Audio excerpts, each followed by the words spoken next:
Amém. Boa noite, gente. Tudo bem com vocês? Glória a Deus, glória a Deus. Amém. Eu queria que você abrisse a sua Bíblia no Evangelho de João,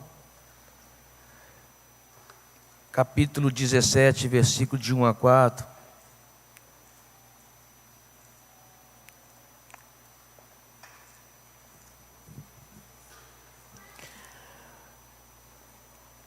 Vamos fazer o seguinte. Deixa eu ler outro versículo com vocês para me adiantar aqui. Lucas 18, 31. Não, não precisa botar copo não. Obrigado. Bota.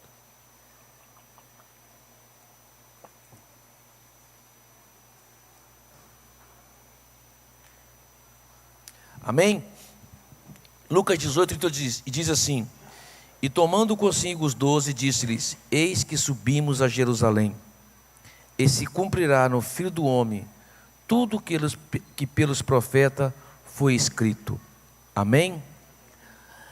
E diz assim, versículo 34 diz: Pois há de ser entregue aos gentios, escarnecido, injuriado e cuspido, e havendo-o açoitado, o matarão, e ao terceiro dia ressuscitará.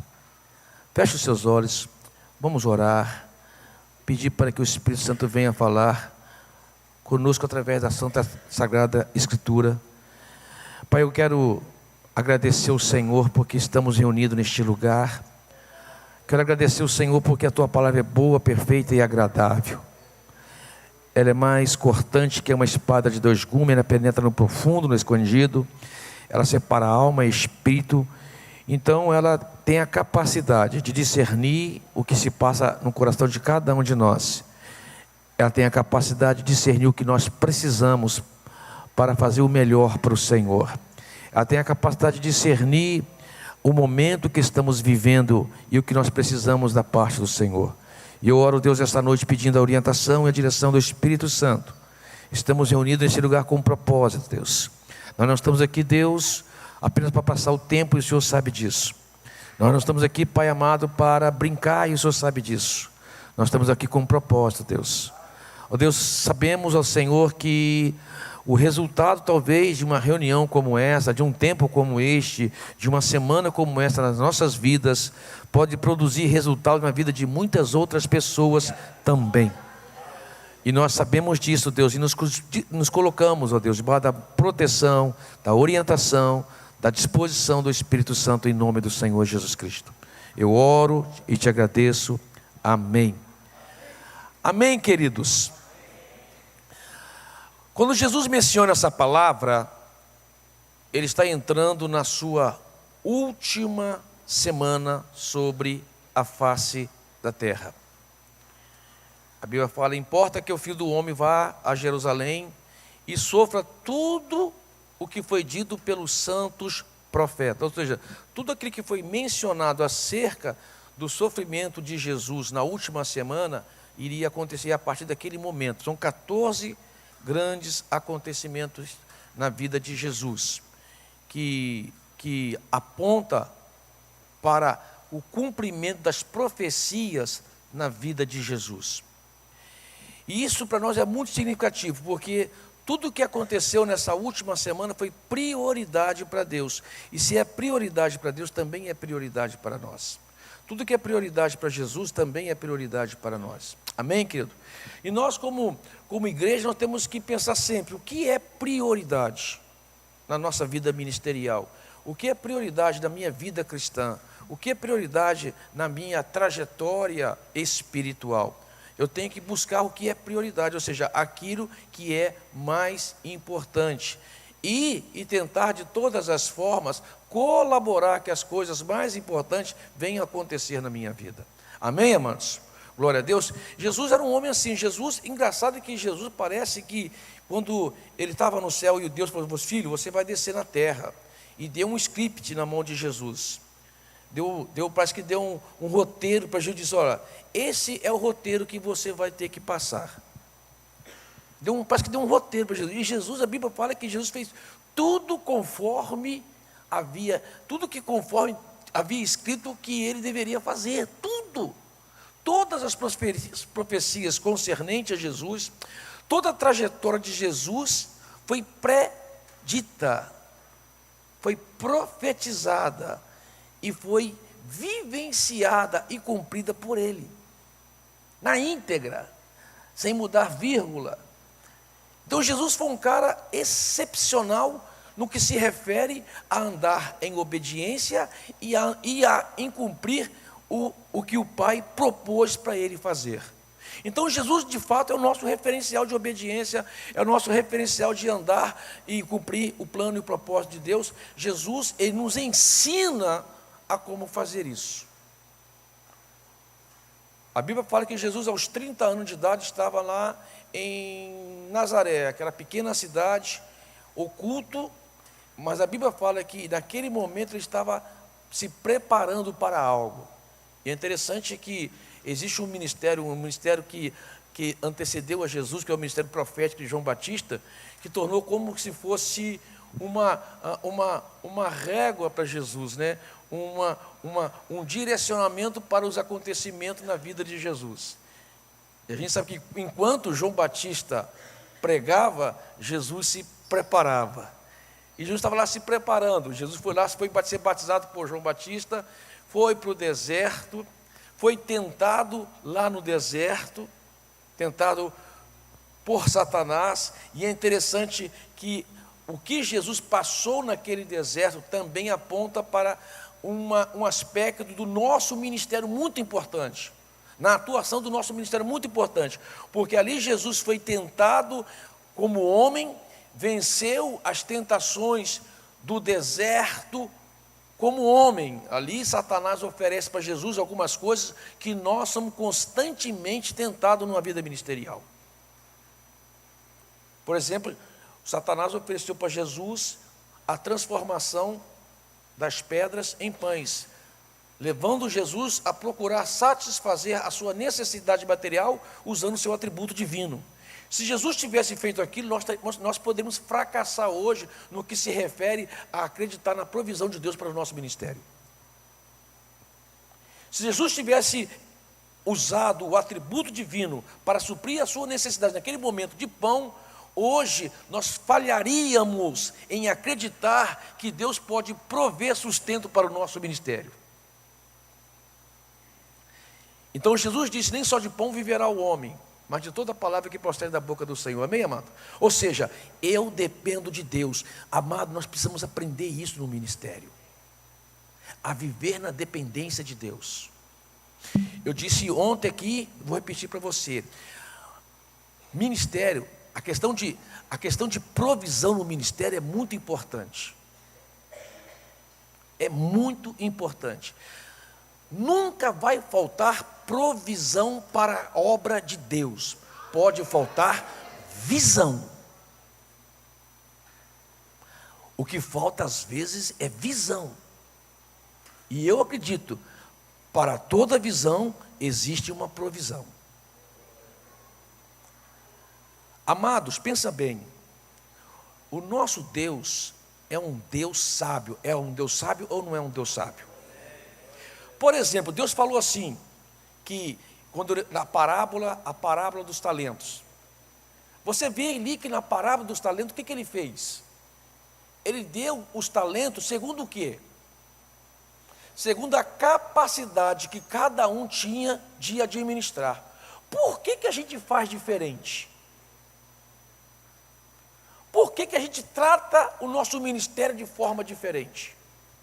Se o próprio Jesus discerniu capacitação diferente na vida de determinadas pessoas e investiu de maneira diferente.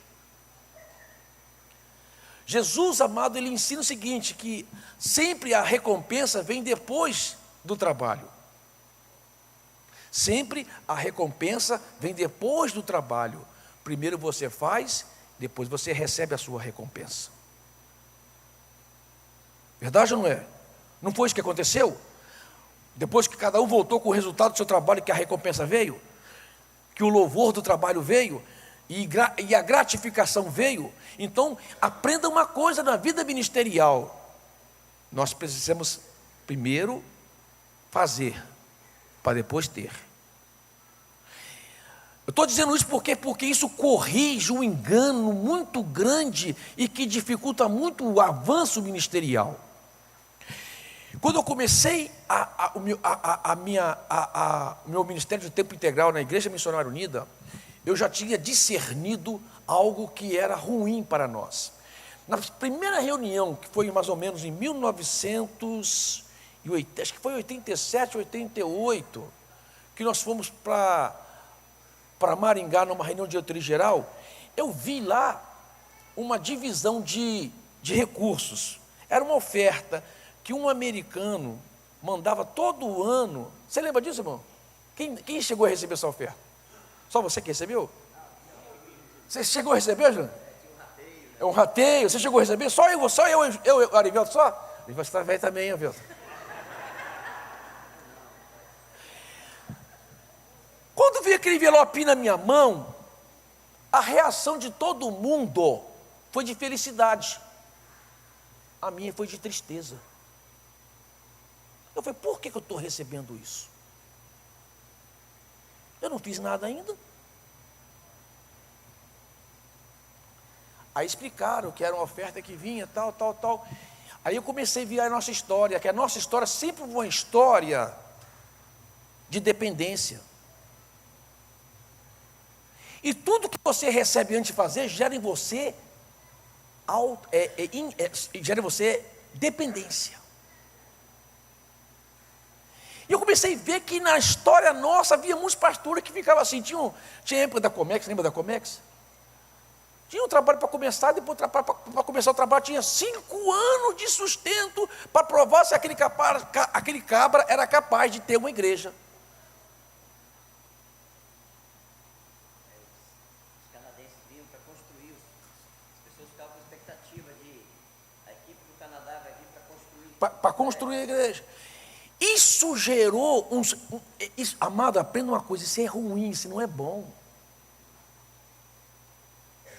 Eu estava muito tentado aqui pregar uma mensagem hoje, né? Por isso que eu entrei nessa, mas eu estava muito tentado pregar uma mensagem sobre José.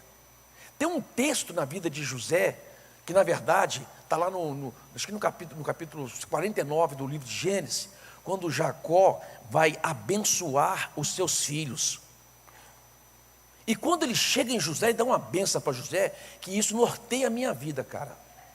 E eu espero que norteie também a sua vida. Ele chega para José e fala assim, José, você é árvore frutífera. Quem que é árvore frutífera aqui?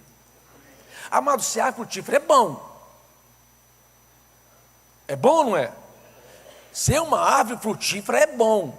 Aí depois assim, você é uma árvore frutífera, cujos ramos estão junto às fontes. Opa, se ser árvore frutífera é bom e ter fruto contínuo, é melhor ainda. Aí depois vem uma coisa que produz no nosso ministério provisão contínua e prosperidade constante. Aprenda isso. Ele fala, tu és uma árvore frutífera, cuja as raízes estão junto às fontes, cujos ramos passam por cima do muro. Sabe o que é isso? Está na Bíblia, é lei. Todo ramo frutífero que passa por cima do muro, quem passar lá por fora do muro está livre para pegar o fruto daquele ramo. Quem aqui já foi moleque como eu, que passava na rua e via uma mangueira, uma goiabeira, que os galos estavam por cima do muro e opa, pegava a goiaba ou pegava a manga? Não é pecado, é lei.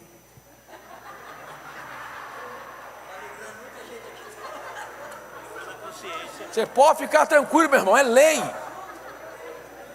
Amados, o galho, preste atenção, o galho que passa por cima do muro é bênção. Eu tenho que pensar o seguinte, eu tenho que ser uma árvore frutífera, cujas minhas raízes estão junto às fontes, e eu possa ter sempre para dar. Sempre para dar. O maior problema hoje no ministério é que só pensa em receber. A maioria, gente, fica pensando, aqui que vai prazer para mim. Eu nunca, amados, eu comecei a missão integral, eu era empresário. Eu era empresário. E eu fui para o Ministério Integral na época mais bem sucedida da minha vida. Né? Eu lembro que eu brincava com a Maristela que meu sonho, aqui não tem Carrefour, lá em Ribeirão tem Carrefour. Eu falei, meu sonho era fazer um Romeu e Julieta de carrinho no Carrefour. Você manja Romeu e Julieta, né? um caminhão engatado no outro? Eu vinha com o caminhão, e falava para a molecada assim, meus meninos, pega o que quiser. Na hora que passar nos dadoninhos, pega o que quiser. Era o meu sonho. E eu consegui isso. Eu estava numa fase que eu fiz isso de propósito no Carrefour. Botei um carrinho, engatei no outro, botei ela, hoje vou fazer aquela compra. Eu estava numa fase muito boa financeiramente, quando eu fui para o ministério. Mas quando eu fui para o ministério, o pastor João disse assim para mim, Paulo, eu vou te mandar para Ribeirão Preto. A igreja lá está com problema, o pastor anterior, que era o pastor Gustavo, saiu de lá, está sem recursos, está difícil. Eu vou te mandar para lá e você vai cuidar da igreja durante um tempo, depois de ver o que faz. E eu morava em Ribeirão, cuidava dos meus negócios, Sertãozinho, cuidava dos meus negócios e viajava para Ribeirão Preto. 10 meses eu fiz isso. Em 10 meses a história da igreja já mudou. No fim de 10 meses nós já estávamos com 60 pessoas. Aí a igreja voltou, naquela época tinha negócio ainda, voltou para me ficar. Foi a primeira vez na história da igreja que ela escolheu o pastor, foi eu. Estou lá até hoje. Aí escolheu para mim ficar. Aí o pastor João vem falar comigo, pastor João Batista. Paulo, é o seguinte, você está vendo a condição aqui, e como você já tem o seu negócio, você pode continuar com o seu negócio e pastoreando a igreja. Tudo bem, eu não vejo problema nenhum nisso. Mas eu falei para o pastor João, o senhor tem convicção de que foi Deus que me mandou para cá? Ele falou assim, tenho. Então, se o senhor tem convicção que Deus foi me mandar para cá, Deus já me deu paz no meu coração para minha esposa. Então, Deus vai me sustentar aqui. Amado, eu fui um dos poucos pastores da igreja que começou a pastorear na igreja pela primeira vez sem nenhum recurso de fora. Nenhum centavo de fora. Hoje, depois de 20 anos, a minha folha de pagamento, eu tenho mais de 40 famílias na minha folha de pagamento. Eu entendo que eu me tornei um ramo que as folhas passa por cima do muro. Se você não abrir a sua mente, seu entendimento para isso, você não vai crescer. Porque o seu ramo não vai ser frutífero. Você está entendendo? Então, nós temos que entender isso. Quando Jesus fala assim, nem só de pão viverá o homem, mas de toda a palavra que procede da boca do Senhor, disso viverá o homem, ou seja, a minha provisão, ela vem do Senhor. A minha provisão, ela vem do Senhor. Aquela mulher ali, ela tinha um sonho, o sonho dela era conhecer a Disney. Era o sonho dela, Deus vai permitir que isso realize. Já foi 3 vezes, já está tomando porre. Mas a primeira vez que nós fomos, nós estávamos lá, parei em frente àquele castelo, é bonito, gente. Parei e falei assim, gente, onde? Aquele melequento da Meia, lá do Rio de Janeiro, andando descalço, com aquele short sem cueca, rasgado no fundo, jogando bolinha de gude, aqui na Disney. Aí Deus me fez passar um filme na minha cabeça.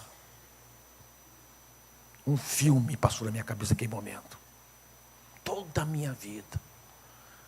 Quando eu me converti, tive o entendimento de que Deus é um Deus de provisão. Deus é um Deus de provisão. Tem muita gente que patina no ministério porque não entende isso. Que Deus é um Deus de provisão. O que Jesus passou ali no seu tempo de preparação, nós temos que entender que também é um tempo de preparação para a gente. Por exemplo, depois ele fala, né? Do pináculo. Atire. Atire por baixo, porque está escrito: dará ordem aos seus anjos ao teu respeito, para que te guarde, para que te livre e não tropece nenhuma pedra, não é verdade? Ou seja, o que é aquilo ali? Amado, aquilo ali é a pessoa querer obter fama sem Deus, prestígio sem Deus. Seria um espetáculo, o Messias flutuar de cima do pináculo, por cima de Jerusalém, todo aquele dia. Esse de fato o Messias. Foi uma tentação muito forte para Jesus, tentar obter algo sem Deus. Deixa eu falar para você uma coisa. Hoje, logicamente, eu não quero ser presunçoso aqui. Eu não alcancei aquilo que eu acredito que posso alcançar e que quero alcançar. Mas eu já alcancei um estado de ministério que muitos pastores gostariam de alcançar. Por exemplo, eu inaugurei 2 igrejas esse semestre, vou inaugurar mais 3 no semestre, mês que vem. Estou com a igreja voando. Você está entendendo? Tem recurso, tem um salário. Eu tenho um salário extraordinário. Na verdade, eu nem me preocupo, sinceridade, nem me preocupo com isso. Por exemplo, eu estava semana passada, fui tomar um café com os empresários, Juarez. Chegou um empresário e falou assim: pastor Paulo, o senhor já foi em Jerusalém? Eu falei: não. Então o senhor acabou de ganhar uma viagem para Jerusalém. Pode marcar a viagem para isso aí. Olha aí, uma sentada num café, é bom demais, não é, gente? Ô, café bom. Aí, agora vai pagar para a mulher. Então eu não me preocupo com isso, porque eu acredito que Deus, Ele dá a condição. Mas eu sei que tem gente que subiu um pouquinho no degrau, já fica famoso. É verdade ou não é? O cara já fica carregando pastinha, tendo não sei o que. Se a fama subir na cabeça da pessoa, significa que a pessoa não está preparado para aquilo que Deus tem para ela. E eu te falo uma coisa: o mesmo Deus que levanta é o mesmo que derruba. E eu sei disso, e por isso que eu fico pianinho com Deus. Eu não sou bobo. Eu tenho que manter a minha simplicidade. Eu falei, brinquei hoje com o Juarez. Foi com o Juarez, não sei, a menina do Juarez. Falei: você vai lá em Ribeirão Preto, você vai me encontrar no mercado de chinela havaiana, bermuda e camiseta. Eu ando de maneira simples, não mudei a minha vida. Amado, eu sou do jeito que eu sou desse jeito, mas eu sou desse jeito, sempre fui. Quem me conhece há mais de 20 anos sabe que eu sempre fui desse jeito.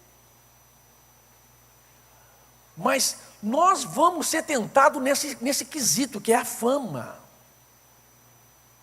E tem muita gente que não está num lugar melhor, tem preparo intelectual para tal, tem capacidade acadêmica para tal, mas não está, porque se estiver, vai ser um desastre na vida dele. Vai ser um desastre. O cara vai ficar enjoado, presunçoso, chato pra caramba. Por quê? Porque não sabe lidar com a fama. Jesus foi bem claro, né? Não tentarás o Senhor teu Deus. Eu não vou fazer isso. Eu sei que isso seria uma coisa que atrairia os olhos de toda a humanidade, mas eu não vou fazer isso não. Eu não vou fazer isso não. E o terceiro você sabe qual que é, do Monte Alto, né? Tudo isso te darei se prostrares e me adorar. Amado, se o diabo fez isso é porque podia fazer. E na verdade aquela tentação, você sabe, quem estuda sabe, que aquela tentação era uma tentativa de desviar Jesus da cruz, de obter o reino sem passar pela cruz, que seria um desastre para nós hoje.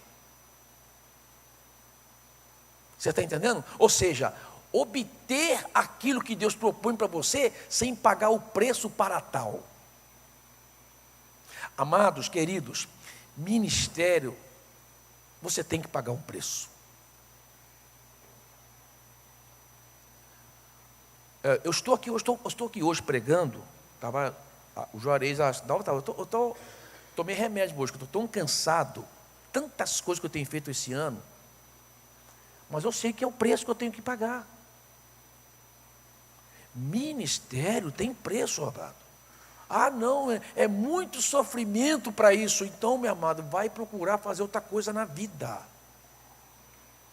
Porque o resultado vem com trabalho. O resultado vem com muito trabalho. Você está entendendo? Então, a preparação é muito importante. Entender o momento de preparação é muito importante. E Jesus, amado, ele escreveu, ele obedeceu o script direitinho. Eu vou andar, eu vou me preparar como Deus planejou para me preparar. E ele venceu tudo, você sabe, como homem, né? Usando a palavra de Deus e o Espírito Santo, ou seja, a ferramenta que está à nossa disposição hoje e que podemos usar. Eu dependo da palavra de Deus, eu dependo do Espírito Santo. Jesus dessa forma eu também uso. Então, Jesus entendeu, olha, é o meu tempo de preparação. Depois que você sabe, quando João Batista é preso, ali em Mateus capítulo 4, versículo 12, Jesus começa o seu ministério público. Ele começa a ser conhecido por toda a humanidade. A Bíblia fala que a fama de Jesus percorreu por toda a Galileia, por toda aquela região, até outros países. A fama de Jesus foi chegando, ou seja, ele já estava preparado para tal. E você vê que Jesus, ele se concentrou no seu período de trabalho, que foi a popularidade de Jesus, o tempo que ele foi conhecido, saiu do anonimato, saiu de Nazaré, mudou-se para Cafarnaum, o seu ministério tornou-se um ministério conhecido em toda a humanidade. Nesse período, Jesus concentra numa coisa que nós, pastores, precisamos concentrar, na atenção da necessidade das pessoas.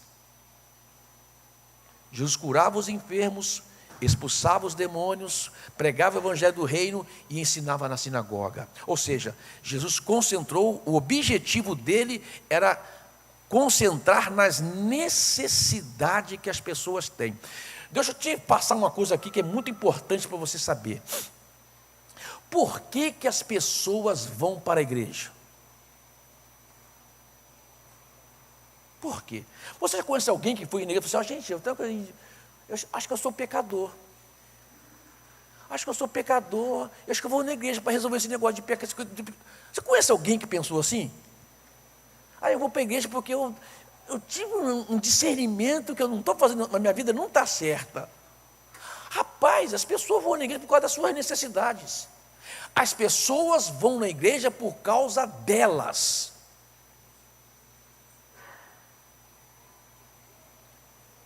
As pessoas vão na igreja por causa delas. Por isso que hoje uma igreja com uma visão aberta, ela vai perceber quais são as necessidades das pessoas e trabalhar para que isso possa ser suprido. Por quê? Porque depois vem a salvação. Você está entendendo?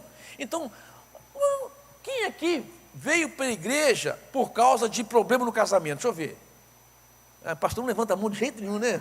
Pelo amor de Deus, eu vou bater uma água aqui, pelo amor de Deus. Ô homem santo, senhor.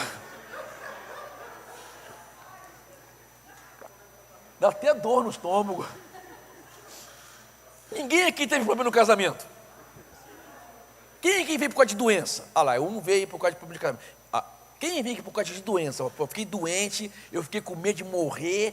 E falei assim, vai na igreja que vão orar por você, você vai ser curado. Quem veio na igreja aqui por causa de problema financeiro? O resto vem por causa de quem, gente? Porque tudo isso. Eu nasci na igreja. Quem nasceu na igreja aqui? Deixa eu ver. Rapaz, que nasce na igreja é cupim, pulga. Ninguém nasce na igreja, não, rapaz.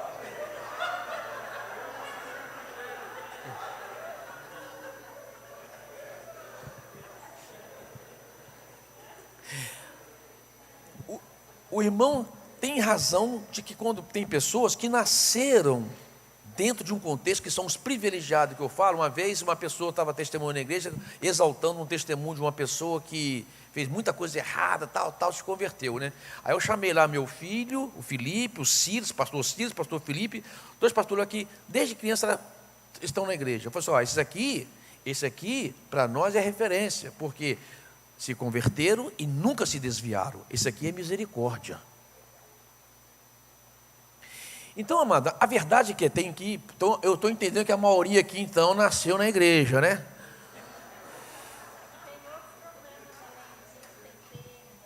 É isso, eu estou falando em necessidade. Quem veio por uma necessidade? Olha, eu tinha uma necessidade, eu fui para a igreja. Amém. Amada, as pessoas vão na igreja por causa delas. E Jesus entendeu isso. Jesus curava os doentes, expulsava os demônios, ia atrás dos aflitos, oprimidos, para fazer uma obra na vida deles. Quando Jesus começou a crescer seu ministério, ele começou a crescer seu ministério para ajudar as pessoas. E nós precisamos entender isso. Precisamos entender isso. O ministério de popularidade de Jesus estava ligado às necessidades e não ao seu crescimento pessoal. As necessidades. Mas quando chega, que é a mensagem que eu quero chegar, quando chega no terceiro aspecto do ministério de Jesus, quando João Batista é morto e ele entende que vai começar seu ministério de entrega, de paixão, aí Jesus mostra uma grande prioridade no seu ministério. Ele diz: importa que o Filho do Homem vá a Jerusalém e aconteça tudo com ele conforme foi dito pelos santos profetas. Eles o maltratarão, cuspirão nele, o matarão, mas ao terceiro dia ele ressuscitará. E assim Jesus, amado, começa a descer para Jerusalém e diz: vai acontecer tudo o que os profetas dizem. A primeira profecia que ia acontecer na vida de Jesus está em Marcos capítulo 11, em Lucas, em Mateus, é a entrada triunfal em Jerusalém. Que entrada? Estava lá em, acho que Miqueias, né? 9:9, né? Ó tu, Jerusalém, aí vem o teu rei montado num jumento, filho de uma jumentinha, e tal. E Jesus vai entrar em Jerusalém e vai ser aclamado pelas pessoas. Ele vai ser Hosana, aquele que vem em nome do rei, Hosana ao filho de Davi, e toda a população ia aclamar Jesus, ia louvar Jesus. Então, amado, era um momento de cumprimento de uma palavra profeta, dita pelo profeta, e Jesus estava aguardando aquele momento. Ele desceu para Jerusalém, mas tem dois acontecimentos, porque eu não sei quanto você, mas eu sei que se eu tivesse para um acontecimento na minha vida, dessa forma, eu ia me preparar muito para ele. Imagina se eu recebesse uma carta do presidente Jair Bolsonaro, dizendo assim: pastor Paulo Sérgio, pelos seus feitos pela sociedade, pelo seu trabalho pela sua comunidade, você vai ser honrado em Brasília, você vai desfilar de carro aberto e depois você vai fazer um pronunciamento via satélite para toda a nação brasileira. Eu ia colocar aquele terno, né, meu irmão? Eu ia procurar um terno, ia cortar o cabelinho daquele jeitinho maneiro, bonito, para ficar bonito na fita. Eu ia fazer de tudo para me apresentar bem para aquele grande momento da minha vida. Mas Jesus é Jesus, né? Não é Paulo Sérgio, graças a Deus. Jesus indo para esse grande acontecimento, esse primeiro grande acontecimento na sua última semana sobre a terra, o primeiro cumprimento da primeira profecia da sua última semana, ele para atender duas pessoas. E o atendimento